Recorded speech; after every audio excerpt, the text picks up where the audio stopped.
Hello, and welcome to Kitty Infotainment. Learn and enjoy. Hi kids, my name is Jake, and today we are going to talk about farm animals. I know few of them are your favourites. Let's start with cow. Cow provide us milk, products like butter, cheese and curd. Our next animal is hen. Hen can be good companions. Chickens can be entertaining to watch and even learn to respond.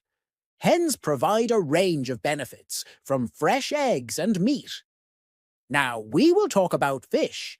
There are many kinds of fish, different in colour and in size. Fish has many benefits. It's a good source of vitamins, protein and minerals.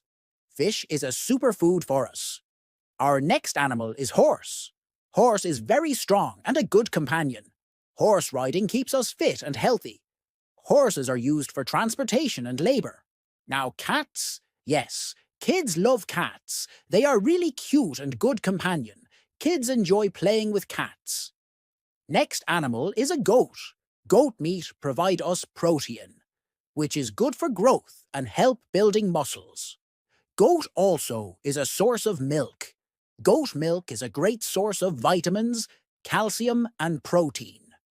Goat milk is easier for digestion and is good for our skin.